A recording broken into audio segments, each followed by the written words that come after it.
highest civilian awards from more than 20 countries.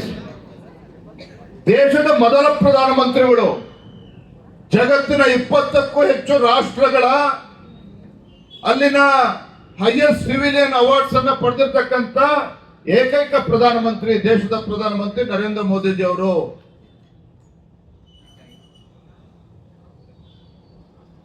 ಇದೆಲ್ಲಕ್ಕಿಂತ ಮಿಗಿಲಾಗಿ ನನಗೆ ಒಂದು ಭಾರತೀಯ ಜನತಾ ಪಾರ್ಟಿ ಅಧ್ಯಕ್ಷನಾಗಲ್ಲ ಅಥವಾ ಭಾರತೀಯ ಜನತಾ ಪಾರ್ಟಿಯ ಕಾರ್ಯಕರ್ತನಿಗಲ್ಲ, ನನಗೆ ದೇಶದ ಪ್ರಧಾನಮಂತ್ರಿ ನರೇಂದ್ರ ಮೋದಿಜಿ ಅವರಿಗೆ ಅವರ ಬಗ್ಗೆ ನನಗೆ ಹೆಮ್ಮೆ ಏನಪ್ಪಾ ಅಂತ ಹೇಳಿದ್ರೆ 2014ನೇ ಇಸ್ವಿನಲ್ಲಿ before Modiji became prime minister of this country, ಈ ದೇಶದಲ್ಲಿರ್ತಕ್ಕಂಥ ಯುವ ಜನತೆ ಈ ದೇಶದ ಬಗ್ಗೆ ಸಂಪೂರ್ಣವಾಗಿ ವಿಶ್ವಾಸವನ್ನ ಕಳೆದುಕೊಂಡಿದ್ರು.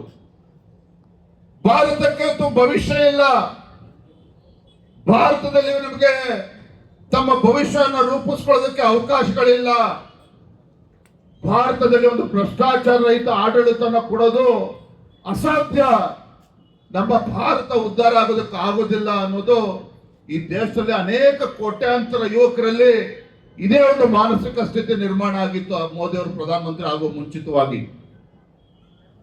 Today I am very proud of prime minister Narendra Modi G, because since last 11 years there is absolutely zero corruption in the central government.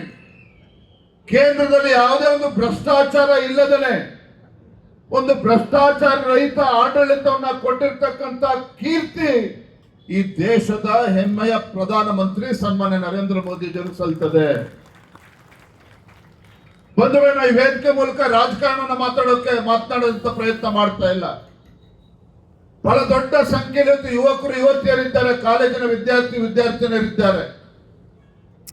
ನಾವಿವತ್ತು ಅರ್ಥ ಮಾಡ್ಕೋಬೇಕಾಗಿದೆ, ಯಾವ ಭಾರತದಲ್ಲಿ ಇವತ್ತು ಭ್ರಷ್ಟಾಚಾರ ಇಲ್ಲದೆ ಆಡಳಿತ ನಡೆಸೋದಕ್ಕೆ ಸಾಧ್ಯನೇ ಇಲ್ಲ ಅಂತ ಹೇಳ್ತಾ ಇದ್ರು, ಅಂತ ಭಾರತದಲ್ಲಿ ಇವತ್ತು ಭ್ರಷ್ಟಾಚಾರ ರಹಿತ ಆಡಳಿತವನ್ನ ಕೊಡೋದ್ರ ಜೊತೆಗೆ ಇವತ್ತು ಭಾರತ ಜಗತ್ತಿನ 4ನೇ ದೊಡ್ಡ ಒಂದು ಆರ್ಥಿಕ ಶಕ್ತಿಯಾಗಿ ಹೊರಹೊಮ್ಮಿರ್ತಕ್ಕಂಥದ್ದು. India under the dynamic leadership of Honorable Prime Minister Narendra Modi ji, India is the 4th largest economy in the world.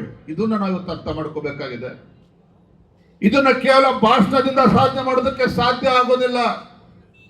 ಇವತ್ತು ನಮ್ಮ ಪ್ರಧಾನಮಂತ್ರಿ ನರೇಂದ್ರ ಮೋದಿಜಿ ಅವರು ಈ ದೇಶದ ಪ್ರಧಾನ ಸೇವಕ ಎಂಬ ಭಾವನೆಯಿಂದ ಹಗಲು ರಾತ್ರಿ ದೇಶದ ಅಭಿವೃದ್ಧಿಯ ಬಗ್ಗೆ ಚಿಂತನೆಯನ್ನ ಮಾಡಿಕೊಂಡು ಭಾರತ 2047ನೇ ಇಸ್ವಿಗೆ ಒಂದು ಅಭಿವೃದ್ಧಿ ದೇಶ ಆಗಿ ಪರಿವರ್ತನೆ ಆಗಬೇಕು ಅನ್ನೋ ಕನಸನ್ನ ಇಟ್ಕೊಂಡು ಒಂದು ತಪಸ್ಸಿನ ರೀತಿ ಇವತ್ತು ನರೇಂದ್ರ ಮೋದಿಜಿಯವರು ದೇಶದ ಸೇವೆಯನ್ನು ಮಾಡ್ತಾ ಇದ್ದಾರೆ. ನರೇಂದ್ರ ಮೋದಿಜಿಯವರು 2047ನೇ ಇಸ್ವಿಗೆ ಭಾರತ ಅಭಿವೃದ್ಧಿ ದೇಶ ಆಗಿ ಪರಿವರ್ತನೆ ಆಗಬೇಕು, India should emerge as A developed nation by 2047. This is the vision of honourable prime minister Narendra Modiji. ಆ ಕನಸು, ಮೋದಿಯವರ ಕನಸು ನನ್ಸಾಗಬೇಕು ಅಂತ ಹೇಳಿದ್ರೆ ನರೇಂದ್ರ ಮೋದಿಜಿಯವರು ಯಾರ ಮೇಲೆ ವಿಶ್ವಾಸನ ಇಟ್ಟಿದ್ದಾರೆ? ನರೇಂದ್ರ ಮೋದಿಜಿಯವರು ದೇಶ ಅಭಿವೃದ್ಧಿ ದೇಶ ಆಗಿ ಪರಿವರ್ತನೆ ಆಗಬೇಕು ಅಂತ ಹೇಳಿದ್ರೆ ಅವರು ಈ ದೇಶದ ಕೋಟ್ಯಾಂತರ ಯುವ ಜನತೆ ಏನಿದ್ದಾರೆ ಆ ಯುವ ಜನತೆಯ ಶಕ್ತಿಯ ಆಧಾರದ ಮೇಲೆ ಇವತ್ತು ತಮ್ಮ ಒಂದು ದೂರದೃಷ್ಟಿತ್ವ ಇಟ್ಕೊಂಡು ದೇಶವನ್ನ ಮುನ್ನಡೆಸ್ತಾ ಇರ್ತಕ್ಕಂಥ ಹೆಮ್ಮೆಯ ಪ್ರಧಾನಮಂತ್ರಿ ನರೇಂದ್ರ ಮೋದಿಜಿಯವರನ್ನ ಪಡೆದಿರ್ತಕ್ಕಂಥ ನಾವು ಪ್ರತಿಯೊಬ್ಬ ಭಾರತೀಯರು ಕೂಡ ಹೆಮ್ಮೆ ಪಡಬೇಕಾಗುತ್ತೆ. ಮೋದಿಜಿಯವರ ಯಾವಾಗಲೂ ಕೂಡ ಒಂದು ಮಾತನ್ನು ಹೇಳ್ತಾರೆ, motto of honourable prime minister ಸಬ್ಕಾ ಸಾಥ್, ಸಬ್ಕಾ ವಿಕಾಸ್, ಸಬ್ಕಾ ವಿಶ್ವಾಸ್, ಸಬ್ಕಾ ಪ್ರಯಾಸ್. ಎಲ್ಲರೂ ಕೂಡ ಒಳಗೊಂಡಂತೆ ಒಂದು ಇನ್ಕ್ಲೂಸಿವ್ ಪೊಲಿಟಿಕ್ಸ್ ಅಂತ ಹೇಳ್ತೇವೆ.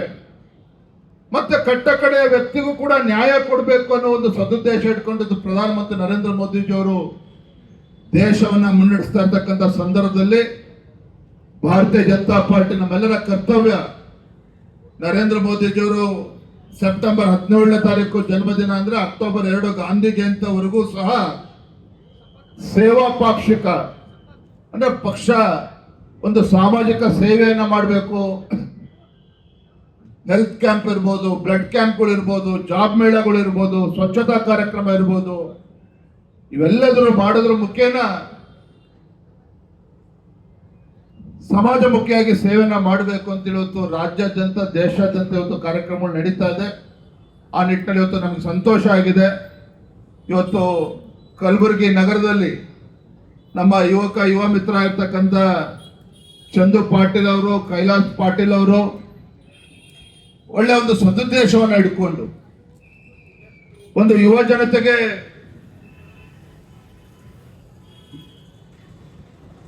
ಅವರಿಗೆ ದಾರಿಯನ್ನ ತೋರಿಸ್ಬೇಕು, ಅವರಿಗೆ ಒಂದು ಉದ್ಯೋಗವನ್ನು ಕೊಡಬೇಕು ಅನ್ನೋ ಒಂದು ಸದುದ್ದೇಶ ಇಟ್ಕೊಂಡು ಇವತ್ತು ಒಳ್ಳೆ ಕಾರ್ಯಕ್ರಮನ ಆಯೋಜನೆ ಮಾಡಿದ್ದಾರೆ. ತಮ್ಮೆಲ್ಲರ ವತಿಯಿಂದ ನಾನು ಇಬ್ಬರಿಗೂ ಕೂಡ ಯುವ ಮುಖಂಡರಿಗೆ ನಾನು ಈ ಸಂದರ್ಭದಲ್ಲಿ ಹೃತ್ಪೂರ್ವಕವಾಗಿ ಅಭಿನಂದನೆಯನ್ನ ನಾನು ಈ ಸಂದರ್ಭದಲ್ಲಿ ಸಲ್ಲಿಸ್ತಾ ಇದ್ದೇನೆ. ಅದೇ ರೀತಿ BJ ಪಾಟೀಲ್ ಅವರ ಮಾರ್ಗದರ್ಶನದಲ್ಲಿ ಇವತ್ತು ಅವರೆಲ್ಲ ಸಮಾಜಮುಖಿಯಾಗಿ ಸೇವೆಯನ್ನು ಮಾಡ್ತಾ ಇರ್ತಕ್ಕಂಥದ್ದು ಬಹಳ ಸಂತೋಷ ಆಗಿದ್ದು, ನಮ್ಮ ಯುವ ಮಿತ್ರ ಆಗಿರ್ತಕ್ಕಂಥ ಸ್ವತಃ ಅವರು ಕೂಡ ವಿಕಲಚೇತನರು ಈರಪ್ಪ ಬಹಳ ಹೆಮ್ಮೆಯಿಂದ ಅವ್ರು ಹೇಳ್ತಾ ಇದ್ರು, 2700 ಹೆಚ್ಚು ಯುವತಿಯರಿಗೆ ಉದ್ಯೋಗವನ್ನು ಕೊಟ್ಟಿದ್ದೇನೆ ಅನ್ನೋ ಮಾತನ್ನ ವೀರಪ್ಪನವರು ಬಹಳ ಹೆಮ್ಮೆಯಿಂದ ಮಾತನ್ನ ಹೇಳ್ತಾ ಇದ್ರು. ತುಂಬಾ ಸಂತೋಷ ಆಯಿತು. ಇದು ನಾವು ಕಲಿಬೇಕಾಗಿರ್ತಕ್ಕಂಥದ್ದು. ಇಂಗ್ಲಿಷ್ನಲ್ಲಿ ಒಂದು ಗಾದೆ ಇದೆ, there is a saying in English, I was always worried for not having a pair of shoes. I was always worried for not having a pair of shoes until I met a man who had no legs ಅಂತ ಹೇಳಿ. ಬಂಧುಗಳೇ, ನಾವು ಜೀವನದಲ್ಲಿ ಸಾಧನೆ ಮಾಡಲೇಬೇಕು ಅನ್ನುವ ಇಚ್ಛಾಶಕ್ತಿ ಇದ್ರೆ ಅದಕ್ಕೆ ವಿಕಲಚೇತನ ಇರ್ಬೋದು, ಯಾವುದೇ ನಮಗೆ ಬಡತನ ಇರ್ಬೋದು, ಯಾವುದೂ ಕೂಡ ನಮಗೆ ಅಡೆತಡೆ ಒಡ್ಡೋದಕ್ಕೆ ಸಾಧ್ಯ ಇಲ್ಲ. ಅದಕ್ಕೆ ಉದಾಹರಣೆ ಆಗಿ ಇವತ್ತು ವೀರಪ್ಪನವರು ಇವತ್ತು ನಮ್ಮ ವೇದಿಕೆ ಮೇಲೆ ಬಂದು ಅವ್ರು ಮಾತನಾಡಿದ್ದಾರೆ. ಹಾಗಾಗಿ ಅವರು ನಮಗೆ ಇವತ್ತು ಆದರ್ಶ ಆಗಬೇಕು ನಮ್ಮ ಜೀವನದಲ್ಲೂ ಕೂಡ. ಹಾಗಾಗಿ ಇರ್ತಕ್ಕಂಥ ಎಲ್ಲ ಯುವಕ ಮಿತ್ರರಲ್ಲಿ ವಿದ್ಯಾರ್ಥಿನಲ್ಲಿ ಇಷ್ಟೇ ಹೇಳ್ತಕ್ಕಂಥದ್ದು, ಜಾಸ್ತಿ ಭಾಷಣ ಮಾಡಿದ್ರೆ ನಿಮಗೂ ಕೂಡ ಬೇಸರ ಆಗುತ್ತೆ. ಆದರೂ ಕೂಡ ಮೋದಿಯವರ ಜನ್ಮದಿನ, ಆತ್ಮವಿಶ್ವಾಸದಿಂದ ನಾವು ಜೀವನದಲ್ಲಿ ಮುಂದೆ ಸಾಗಿ ಜೀವನದಲ್ಲಿ ಯಾವುದಾದ್ರೂ ಒಂದು ಸಾಧನೆಯನ್ನ ಮಾಡಬೇಕು, ಜೀವನದಲ್ಲಿ ಎತ್ತರಕ್ಕೆ ಬೆಳಿಬೇಕು. ನಮ್ಮನ್ನ ಹೆತ್ತಂತ ತಂದೆ ತಾಯಂದ್ರು ಮುಂದಿನ ದಿನಗಳಲ್ಲಿ ನನ್ನ ಮಗ ನನ್ನ ಮಗಳು ಅಂತೇಳಿ ಸಮಾಜಕ್ಕೆ ಪರಿಚಯ ಮಾಡಿಕೊಡೋ ರೀತಿಯಲ್ಲಿ ಸಮಾಜಕ್ಕೂ ಕೂಡ ಭಾರ ಆಗದೇನೆ ಹೆತ್ತಂತ ತಂದೆ ತಾಯಂದ್ರು ಕೂಡ ಗೌರವ ಬರೋ ರೀತಿಯಲ್ಲಿ ನಾವೆಲ್ಲರೂ ಕೂಡ ನಡ್ಕೊಳ್ಳೋಣ.